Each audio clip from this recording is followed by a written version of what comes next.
दोस्तों, हम लोगों का जो आज का टॉपिक है वो है लेक ऑफ बिहार। इसके अंतर्गत हम लोग हर वो पॉइंट को देखेंगे कि लेक का फॉर्मेशन कैसे होता है। ठीक, उसके बाद जो बिहार का इम्पोर्टेंट जो लेक है उसके बारे में थोड़ा सा देख लेंगे।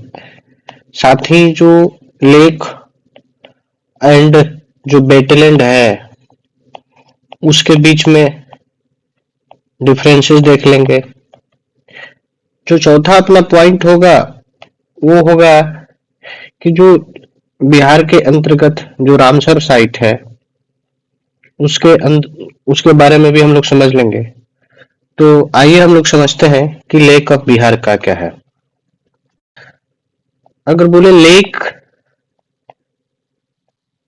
तो यह कहने का मतलब है कि जो जो भी कोई जियोग्राफिकल, ठीक ना, जियोग्राफिकल डिप्रेशन हो या फिर कह सकते हैं कि कोई बेसिन है, ठीक ना, और ये बेसिन वाटर के साथ मर्ज हो जाता है, सबमर्ज हो जाता है, ठीक ना। तो वाटर से जब सबमर्ज हो गया वही डिप्रेशन या बेसिन को हम लोग क्या बोलते हैं, लेक बोलते हैं। यहां तक तो क्लियर है कि डिप्रेशन या जो बेसिन होगा, ठीक ना, वो क्या हो जाए, वाटर से सबमर्ज हो जाए, उसको हम लोग लेक का नोमेनक्लेचर देते हैं। कॉजेज क्या होता है फॉर्मेशन के लिए, तो कॉजेज बहुत सारे जियोग्राफिकल फिनोमेना है। जैसे अगर हम लोग बात करें कि ग्लेशियल इरोजन, ये भी एक कारण होता है लेक फॉर्मेशन का। दूसरा अगर बात करें तो टेक्टोनिक एक्टिविटी होता है, टेक्टोनिक एक्टिविटी। थर्ड अगर बात किया जाए तो वो है रिवर शिफ्टिंग, रिवर शिफ्टिंग ये कारण है। आप मेजर जितना भी आप बिहार में देखिएगा मेजरली उसका बनने का कारण यही है, रिवर शिफ्टिंग। अगर फोर्थ पॉइंट देखा जाए तो एक है कास्ट टोपोग्राफी। कास्ट जो टोपोग्राफी है वो भी एक कारण है लेक के फॉर्मेशन में। जैसे कि एग्जांपल के तौर पर अगर हम बात करें, जैसे सिंक होल होता है, ठीक ना, ज्योग्राफी में आप सिंक होल पढ़िएगा, तो जब सिंक होल जब कोलेप्स कर जाता है और इसके कोलेप्स के बाद जब वहां क्या हो जाता है, वाटर से वो मर्ज हो जाता है, तो उसी को हम लोग वहां पर भी देखते हैं कि वो लेक के रूप में कन्वर्ट हो गया।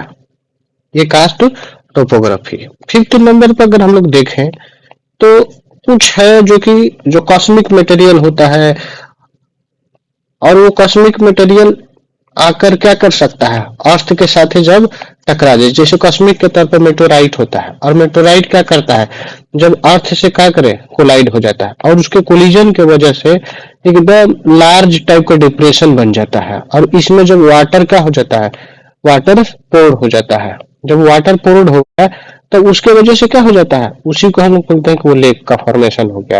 एग्जाम्पल के तौर पर अगर भारत में देखें तो जैसे कि लोनार हो गया, और एक लेक है जो महाराष्ट्र के अंतर्गत आता है। दूसरा एक और लेक है जो एमपी के अंतर्गत आता है, वो भी मेटेराइट से ही बना हुआ है। छठा नंबर पर अगर कारण देखा जाए तो वो है वॉल्केनिक इरप्शन। जो वॉल्केनिक इरप्शन के वजह से भी क्या होता है, लेक का फॉर्मेशन होता है, वॉल्केनिक इरप्शन की वजह से। जैसे कि होता क्या है ना, जब जहां से वॉल्केनिक इरप्शन होता है तो वॉल्केनिक इरप्शन के बाद जो उसका वेंट होता है, और वेंट क्या हो जाता है, वो धीरे धीरे, जैसे मान लीजिए कि ये कोई रीजन था, ठीक ना, और यहाँ से क्या होने लगा, ये हुआ कि ये लावा मैग्मा वगैरह यहाँ से निकला, ठीक ना, ये यहाँ से मैग्मा निकला और ये ऊपर जाने लगा। तब क्या होता है ना कि जो वेंट होता है, इसको वेंट बोलते हैं, और ये वेंट क्या हो सकता है, ये कोलेप्स कर जाए, ठीक ना। अगर मान के चलिए कि वॉल्केनिक इरप्शन के दौरान ये वाला जो रीजन है ये पूरा पूरा कोलेप्स हो जाए, तो ये वाला जब यही वाटर से क्या हो जाए, सबमर्ज हो जाता है, तो उस स्थिति में वॉल्केनिक इरप्शन का वोल्केनिक इरप्शन की वजह से लेक का फॉर्मेशन होता है। तो ये मुख्य रूप से हम लोगों ने जो लेक फॉर्मेशन होता है उसके कारण को देखा है। अब अगर हम लोग बात करें कि कुछ इम्पोर्टेंट लेक जो है, एक तो ये भी है, हाँ एक और कारण है, थोड़ा सा एक मेंशन कर लीजिए, वो है 7 नंबर पर अगर बात करें तो है माइनमेट। माइनमेट, आप जब राजस्थान वाला जो इलाका है और उस राजस्थान के इलाका में आप देखिएगा ना, तो मैक्सिमम आपको मिल जाएगा माइनमेट होता है लेक। जैसे कि कैला देवाला जो रीजन है, या आप इधर अरावली से जस्ट आप ईस्ट साइड में आइएगा, ठीक ना, तो थोड़ा बहुत वेस्ट वाला में भी, तो आप जयपुर में भी देखिएगा, बहुत सारा उदयपुर में भी है, ये सब मैक्सिमम आप देखिएगा ना माइन मेड है, ठीक है।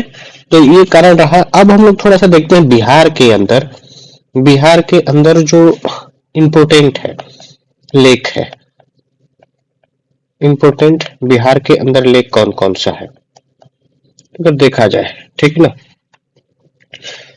तो एक आप एक्रोनिम भी बना सकते हैं इसको याद करने के लिए, बिहार के अंदर जो लेक है,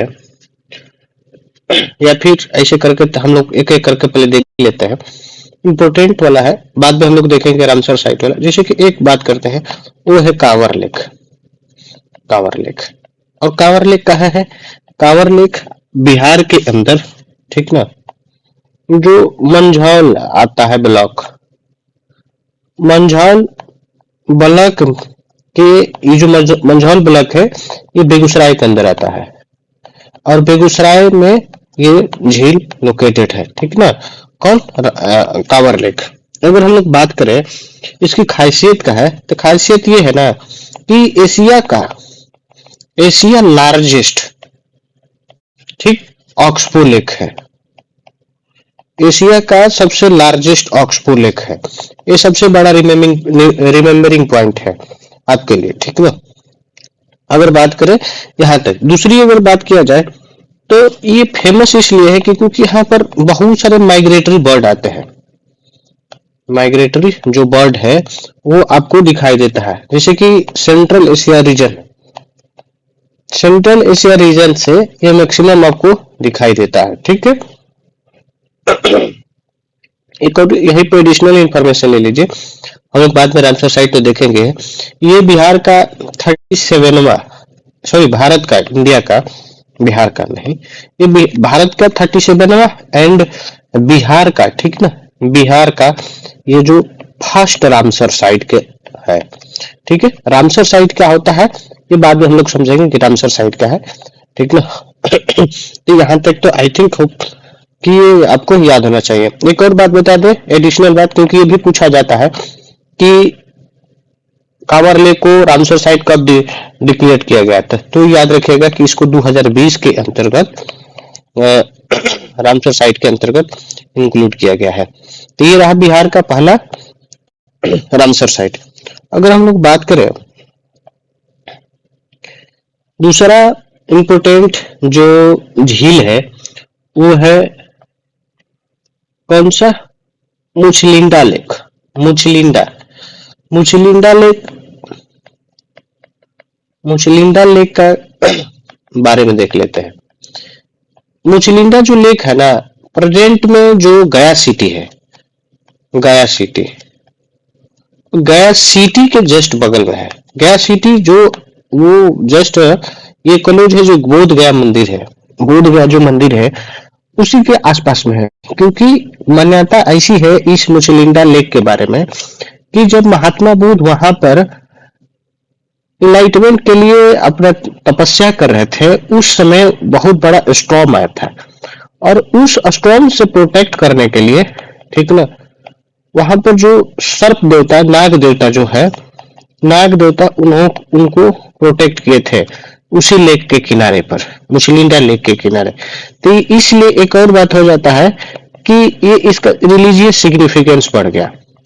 रिलीजियस सिग्निफिकेंस किसके लिए भाई?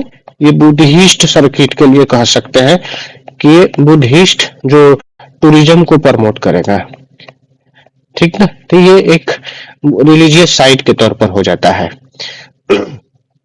तीसरा जो इम्पोर्टेंट लेक है बिहार के अंदर वो है सागर पोखर। कौन सा? सागर पोखर।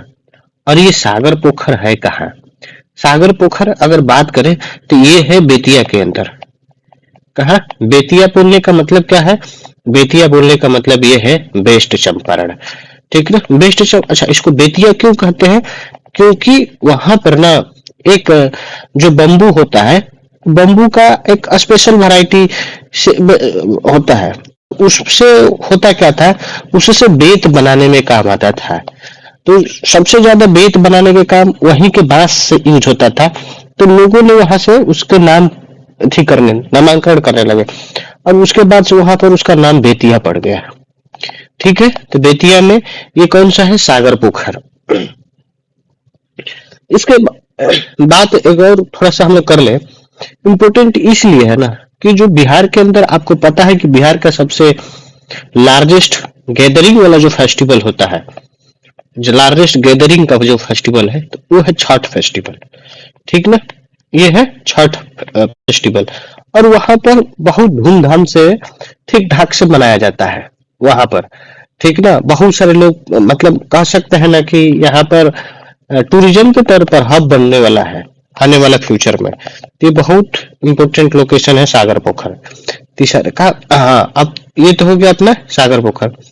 चौथा नंबर पर अगर हम लोग देखें, ठीक ना, चौथा नंबर पर तो वो है हरही पोखर। का है? हरही पोखर या पॉन्ड।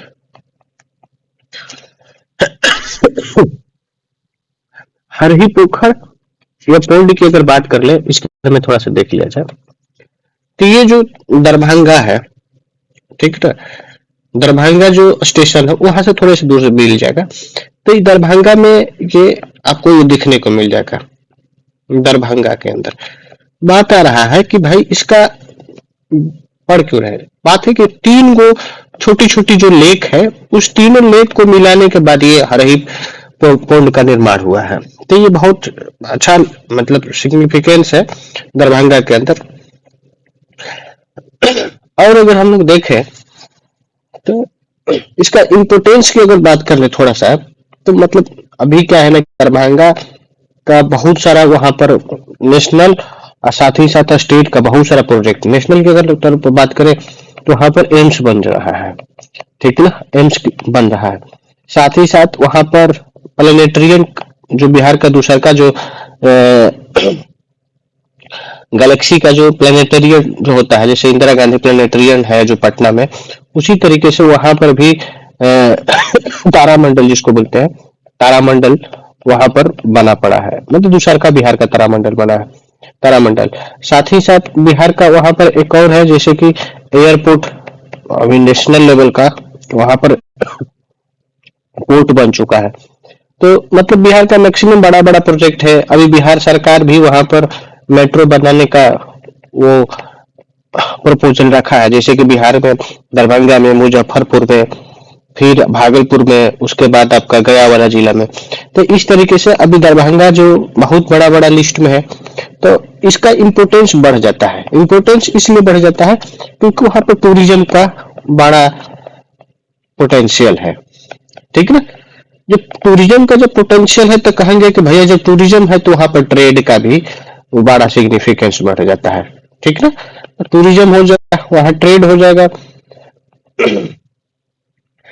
तो इस तरीके से ये थोड़ा सा रहा। और अगर हम लोग बात करें तो फिफ्थ नंबर पे बात करें तो वो है सिमरी लेक। कौन सा? सिमरी लेक। भाई वो सिमरी जो लेक है ना, सिमरी लेक कहाँ पड़ता है? तो सिमरी लेक पड़ता है ये सहरसा के अंदर। कहाँ पर? सहरसा के अंदर। ये इसका बड़ी इम्पोर्टेंस है। ठीक ना? इम्पोर्टेंस इसके अंदर और बात करें तो जो सहरसा के अंदर है, तो सहरसा के अंदर टूरिज्म को लेकर पॉजिटिविटी पोटेंशियल दिख रहा है। इको टूरिज्म जिसको बोलते हैं हम लोग, इको टूरिज्म। ठीक ना? तो इको टूरिज्म का वहां पर पोटेंशियल है। और जो वहां का इको टूरिज्म हो ही गया, और इसकी और अगर बात कर ले पॉजिटिवली, तो ये यू शेप का है, यू शेप का है। तो हम कह सकते हैं कि इसका अपना सिग्निफिकेंस ये भी है कि जो फ्लड आता है तो फ्लड में भी ये रोल प्ले करता है कि फ्लड को कंट्रोल करे। दूसरी बात अगर बोले फ्लड के कंट्रोल के साथ साथ, तो हाँ यू शेप है, तो एक और बात है कि ऑक्सबो लेक है। ऑक्सबो जो भी होता है यू शेप इसी तरह से कहना, ऑक्सबो लेक, या फिर हम कह सकते हैं कि हॉर्स शू लेक टाइप का शेप का है, ये भी है। फ्लड कंट्रोल में तो हो ही गया, साथ ही साथ जो वाटर टेबल है, वाटर टेबल उसको भी क्या कर सकता है, उसको भी ये मतलब पॉजिटिव इम्पैक्ट डालता है। वाटर टेबल अगर नीचे जा रहा है तो उसको क्या कर देगा, रिचार्ज कर देगा। ये भी एक इसका इसका इम्पोर्टेंस है। तो ये जो सिमरी लेक है इसका अपना सिग्निफिकेंस है। और ही अगर बात करें तो वहां भी माइग्रेटरी बर्ड आता है। और एक और बात है कि माइग्रेटरी बर्ड साथ ही साथ ना इसमें बहुत सारे मेनी लेक है, छोटे छोटे बहुत सारे लेक मिलकर बना पड़ा है। तो यहाँ सिमरी लेक तो बहुत बड़ा है यहाँ पर, ये भी आने वाला बिहार का एक कह सकते हैं कि रामसर साइट ही है, डिजिग्नेटेड हो ही जाएगा आने वाला फ्यूचर में।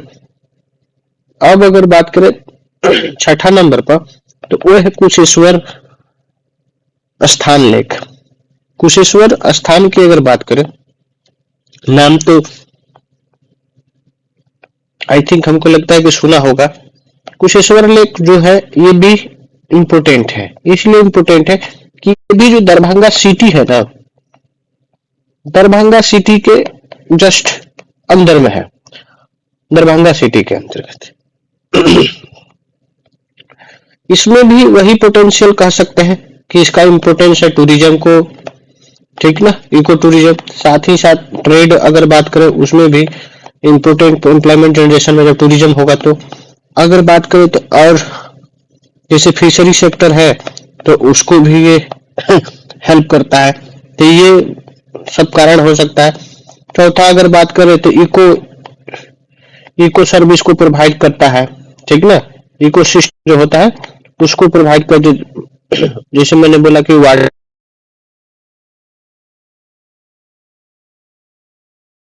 कंट्रोल हेल्प करता है, तो ये भी एक कारण है। तो इस तरीके से हम कहेंगे कि इसका अपना इम्पोर्टेंस है कुशेश्वर स्थान लेक का। और अगर हम लोग छोटा छोटा बात कर लेते, जैसे कि अजय लेक हो गया, खड़गपुर लेक हो गया। अजय लेक कैमूर में पड़ता है। कौन सा अजय लेक की अगर बात करें तो अजय लेक जो है कहाँ पर है, कैमूर के अंदर है। दूसरा अगर बात करें तो खड़गपुर, खड़गपुर तो सबको पता होगा, आई थिंक ये नाम बहुत फेमस है, ये तो आपको पता होगा कि ये मुंगेर में होगा। तो इस तरीके से जो बिहार का हम लोगों का इम्पोर्टेंट जो लेक था, ठीक ना, ये हम लोगों ने देखा। फिर हम लोग अगले जो अपना टॉपिक है उसको थोड़ा सा आगे बढ़ाते हैं। जैसे कि क्या नेक्स्ट टॉपिक हम लोगों ने हेडिंग डाला था, I think lake and wetland में डिफरेंसेस देखना था। तो आइए हम लोग लेक एंड वेटलैंड में क्या डिफरेंसेस है उसको समझ लेते हैं, क्योंकि बड़ी कंफ्यूजिंग रहता है। हम लोग ऐसे सिनोनिम्स के तौर पर यूज कर लेते हैं कि लेक और वेटलैंड क्या है, तो थोड़ा सा डिफरेंसेस समझ लेते हैं। डिफरेंसेस के तौर पर अगर हम लोग बात करें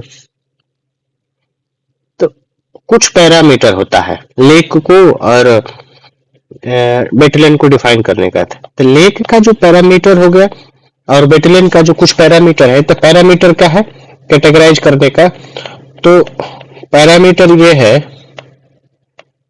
पहला नंबर पर अगर देखा जाए तो डेप्थ होता है। क्या होता है, डेप्थ। दूसरा नंबर पर अगर हम लोग देखें तो वो है न्यूट्रिएंट, क्या, न्यूट्रिएंट। थर्ड नंबर पर अगर बात करें तो है वेजिटेशन, क्या होगा, वेजिटेशन। फोर्थ नंबर पर अगर बात किया जाए तो वो है सॉइल।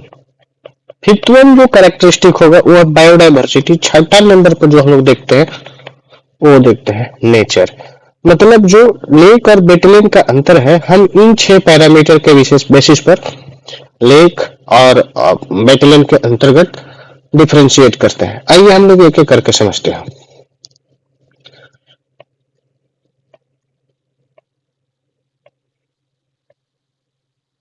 ठीक है, अब थोड़ी से हम लोग बड़ा कर लेते हैं कि समझने में इजी होगा। तो यहाँ कर लेते हैं लेक और इधर वेटलैंड। ठीक है, अगर डेप्थ के अकॉर्डिंग देखें कि लेक का डेप्थ क्या होता है, तो लेक जो होता है ना, मोर देन 3 मीटर इसका डेप्थ होता है। किसी किसी बुक में 6 मीटर से भी ज्यादा लिखा रहता है, तो याद रखिएगा इसका जो डेप्थ होता है ना 3 मीटर से कम होता है, यानी कि 3 मीटर से ज्यादा डेप्थ नहीं होता है, ये हो जाएगा। न्यूट्रिएंट के मामले में देखें तो ये पुअर होता है। यहाँ पर न्यूट्रिएंट जैसे फाइटोप्लैंक्टन हो गया और भी जैसे ऑर्गेनिक मटेरियल हो गया, तो इसके केसेस में कम होता है, लेकिन ये बहुत रिच होता है यहाँ पर।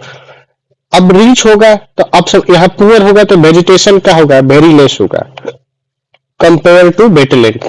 लेकिन यहाँ पर क्या होगा, वेजिटेशन बहुत रिच होगा, हाई होगा। और जब वेजिटेशन हाई है तो इसलिए हम कहेंगे कि बायोडाइवर्सिटी क्या होगा, बायोडाइवर्सिटी भी हाई होगा। समझ रहे हैं ना, यहाँ पर जब वो है तो लेस है, तो इसका मतलब यहाँ क्या होगा, बायोडाइवर्सिटी लेस होगा। ठीक है, बायोडाइवर्सिटी लेस होगा। बात रहा सॉइल का, तो सॉइल क्या है, सॉइल मिनरल सॉइल होगा। क्या होता है, मिनरल्स सॉइल होगा, मतलब अच्छे क्वालिटी का सॉइल नहीं होगा, लेकिन यहाँ पर सॉइल अच्छे क्वालिटी का होगा, हाइड्रिक सॉइल होगा। बात समझ रहे हैं, हाइड्रिक सॉइल का मतलब यहाँ पर बहुत सारे क्या है, ऑर्गेनिक मटेरियल है। जब ऑर्गेनिक मटेरियल हाइड्रिक सॉइल होगा तो यहाँ पर O2 नाम का जो ऑक्सीजन जो होता है वो डेफिशिएंट होगा, क्योंकि ऑलरेडी उसमें कीड़े मकोड़े वेजिटेशन वगैरह होंगे। और जब इस तरीके का है तो वाटर लगिंग का कंडीशन हो जाएगा, वाटर लगिंग वाला कंडीशन हो जाएगा। अब अगर बात करें नेचर के तौर पर, नेचर के तौर पर तो ये जो ऑलमोस्ट आप देखिएगा, ठीक ना, तो ये परमानेंट होता है, परमानेंट होता है। लेकिन ये जो देखिएगा ना, ये जो टेम्पोररी भी होता है और साथ ही साथ कुछ जो होगा परमानेंट भी होता है। तो ये आप इस तरीके से है कि हम लोगों ने बिहार और लेक के अंतर्गत, सॉरी लेक और वेटलैंड के अंतर्गत डिफरेंसेस देखा। आइए अब जो अपना चौथा जो टॉपिक है वो है अपना कुछ Ramsar site, Ramsar sites of Bihar. ठीक है, एक बहुत इंपॉर्टेंट सेक्शन, बहुत इंपॉर्टेंट सेक्शन, बीबीआई लगा लीजिए इसके नाम पर। रामसर साइट ऑफ बिहार के तौर पर अगर पहला देखें तो पहला हम लोग जैसे देखा था कि वो है कांवर लेक। कौन सा, कांवर लेक। ठीक ना, कांवर लेक के बारे में हम लोगों ने बोला था कि ये 2020 के अंतर्गत इसको ना भारत का 37वां एंड बिहार का फर्स्ट रामसर साइट। साथ ही साथ ये भी हम लोगों ने बात किया कि एशिया का, ठीक ना, एशिया लार्जेस्ट है कौन सा, ऑक्सबो लेक, ऑक्सबो लेक। ठीक है, तो इस तरीके से हम लोगों ने कांवर लेक के बारे में समझा था। और ये कांवर लेक है कहाँ भाई, ये बिहार के बेगूसराय में है, बेगूसराय में है। ठीक है, यहाँ तक तो क्लियर है। अब आइए अगला जो टॉपिक है अपना बिहार का, दूसरा है नागी। ठीक ना, नागी डैम, और सॉरी नागी डैम के बगल में जो नागी रिजर्वायर है वो नागी रिजर्वायर। एक और इसी के साथ ऐड कर लीजिए थर्ड नंबर पर, नाकटी रिजर्वायर। ठीक, ये नागी नकटी रिजर्वायर के बारे में अगर हम लोग समझे तो दोनों का फॉर्मेशन जो हुआ है ना, दोनों का फॉर्मेशन इसलिए हुआ है,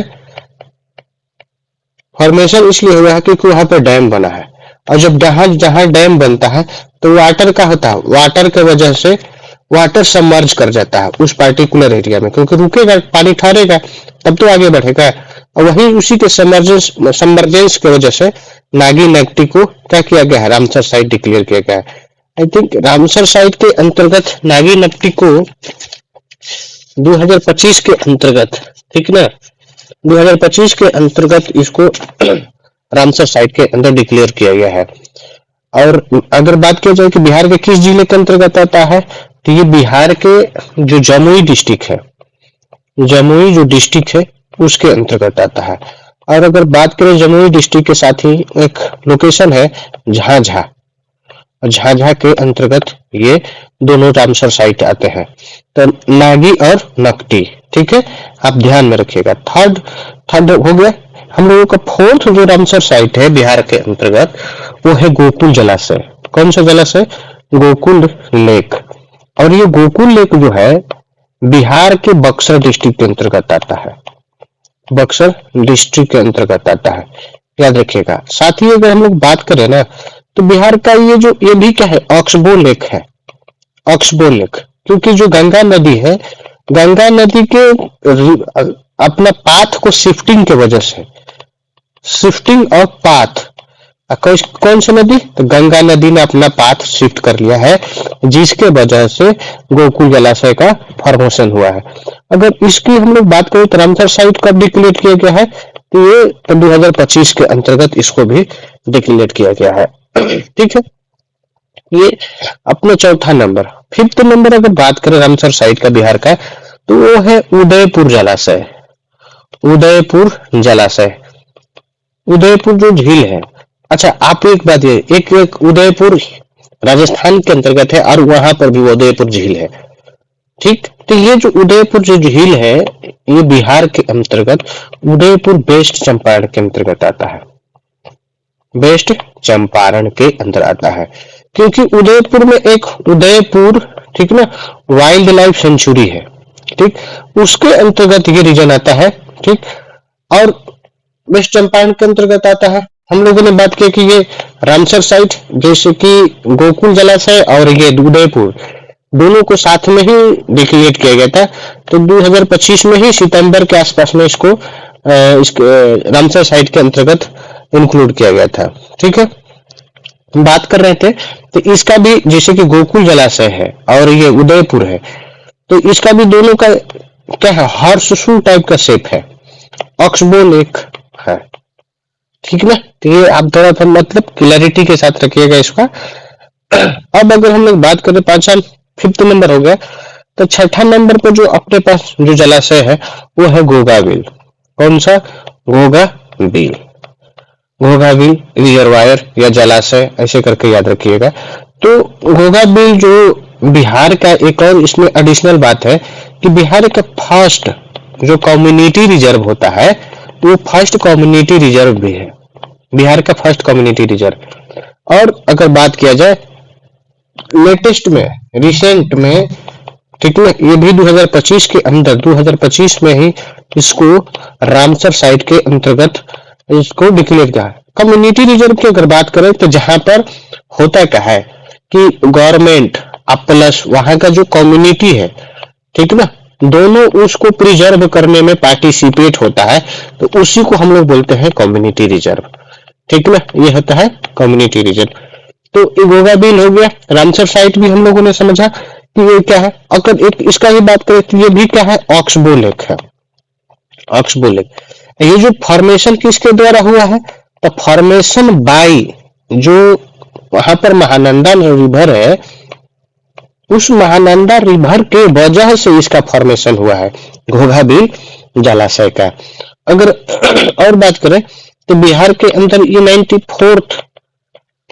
94th इसका जो अगर नंबरिंग करें तो ये 94th नंबर पर आता है। तो इस तरीके से जो हम लोगों ने बिहार के अंदर जो रामसर साइट के बारे में देखा, हाँ ये तो क्लियर होगा। अगर हम लोग एक और बात कर ले तो अगर देखें नोट के तौर पर, तो देखिए दुनिया में सबसे ज्यादा रामसर साइट कहाँ है? अगर वर्ल्ड में सबसे ज्यादा रामसर साइट अगर कहीं बात किया जाए तो वह है यूके के अंतर्गत। कहाँ है? यूके के अंतर्गत। इंडिया के अंदर अगर बात किया जाए, इंडिया के अंतर्गत, तो इंडिया के अंदर सबसे ज्यादा तमिलनाडु में है, दूसरा नंबर पर यूपी में है और तीसरा नंबर पर बिहार ही है।